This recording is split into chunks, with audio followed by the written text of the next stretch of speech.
Today is entitled Buddhist Economics. Hang on. Last weekend, I got together for a meal with 7 friends. Can you hear me okay? Okay.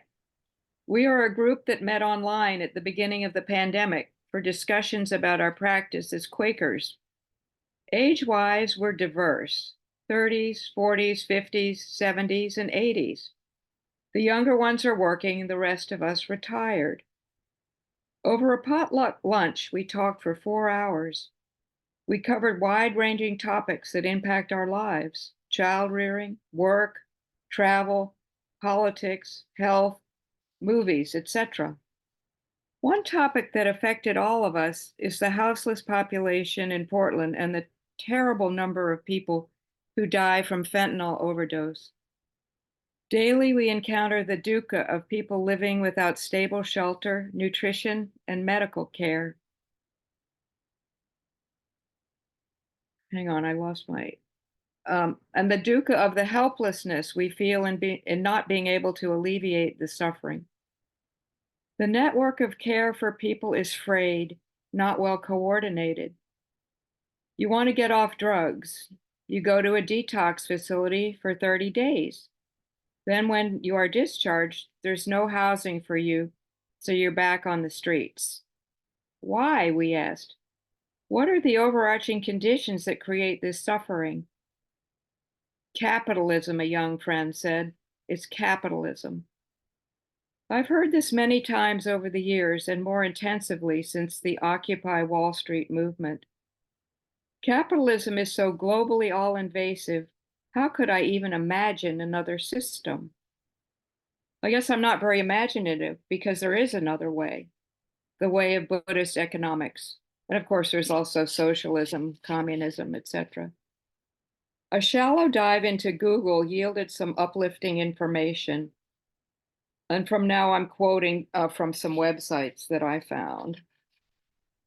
Buddhist economics is a spiritual and philosophical approach to the study of economics. It examines the psychology of the human mind and the emotions that direct economic activity. In particular, concepts such as anxiety, aspiration, and self-actualization.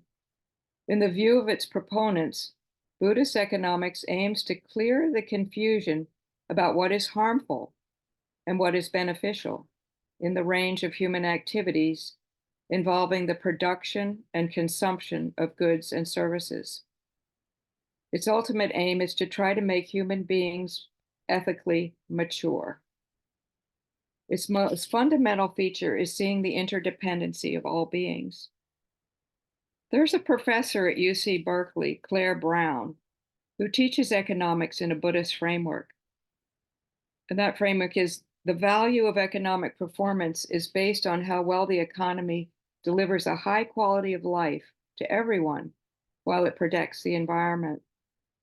A person's well-being depends on cultivating inner spiritual wealth even more than outer material wealth.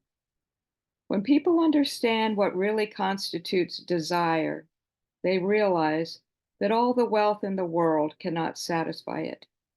When they understand the universality of fear, they may become more compassionate to all beings. Claire Brown writes, people are interdependent with each other. People are interdependent with nature. Happiness requires helping others and reducing suffering. Traditional economics focuses on self-interest and wealth building.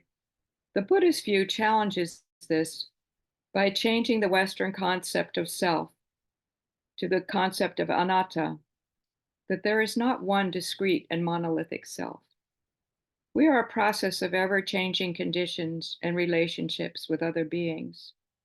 In Buddhist economics, there is a model of reciprocity because we tend to reciprocate to others by giving back more than we receive.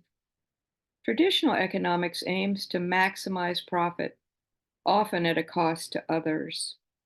Buddhist economics emphasizes minimizing the suffering of all living beings. Craving and the desire to accumulate more things is countered by the intention of simplifying desires to what is right-sized, What meets our basic needs? Shelter, food, healthcare. Buddhist economics aims at minimizing violence.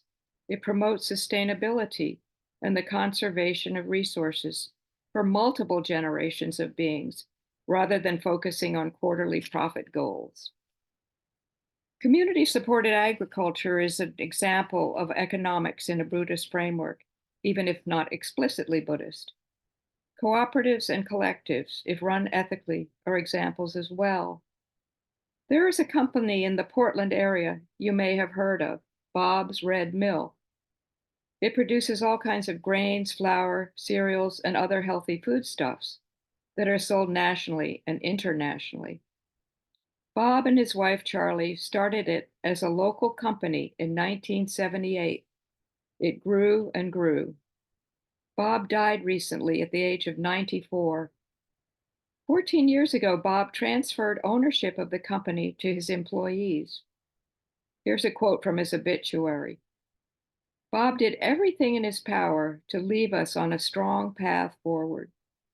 All of us feel motivated to preserve his old world approach to unprocessed foods and his generosity to employee owners and to educational organizations that are focused on nutritional health. I doubt that Bob was a Buddhist, but his ethics tick all the boxes. So capitalism is not all engulfing. We have some leeway to choose products from ethically run companies, though we must be aware of greenwashing and other deceptive practices. The daily online Sangha is a wonderful example of Buddhist economics.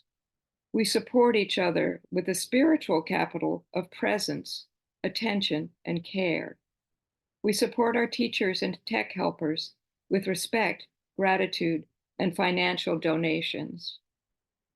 With deep acknowledgement of the interdependence of beings, animate and inanimate, may we all flourish. So now we'll meditate for about 30 minutes until 20 minutes before the hour.